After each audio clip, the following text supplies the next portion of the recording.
It's now time for Trivia Tracks with yours truly, Price Robertson. This edition of Trivia Tracks is brought to you by Ouachita Valley Respiratory Care, where you can breathe a little easier, and Beth Smith at Edward Jones. Edward Jones, making sense of investing, member SIPC.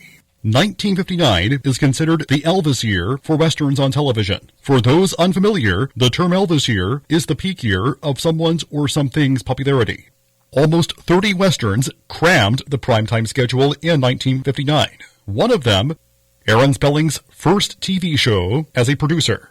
Johnny Ringo, which debuted October 1st that year, was loosely based on the Old West figure. This fictional account has Ringo putting aside his gunfighting ways to become the new sheriff of fictitious Velarde in the Arizona Territory. Don Durant starred as Ringo, and even wrote and performed the title theme. Mark Goddard, a few years away from his stint on Lost in Space, was cast to play Ringo's deputy Cully. The beautiful Karen Sharp appeared as Laura Thomas, Ringo's love interest, whose father Case, played by Terrence DeMarty, was the town storekeeper, but is killed during a robbery in the episode Bordertown. Aaron Spelling worked for 4-Star Television, which produced Johnny Ringo at the time of the series premiere. Spelling created Johnny Ringo at the specific request of his boss at 4-Star, actor Dick Powell, as a role for Don Durant.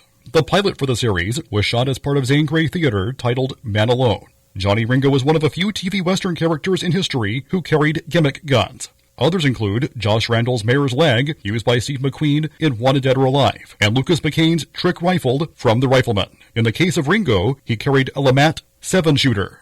No wonder the show's main title sequence was a cross between The Rifleman and James Bond. Although Johnny Ringo scored good ratings in its Thursday competition with ABC's The Real McCoys, sometimes reaching into the top 20, the show was dropped at the request of a sponsor, Johnson Wax Company, which wanted a sitcom rather than a Western. The last first-run episode was broadcast on June 30th, 1960. Till next time, I'm Price Robertson. Amazed by today's trivia? Then join me every Monday through Friday morning for Trivia Tracks on Fox Sports Camden 97.1.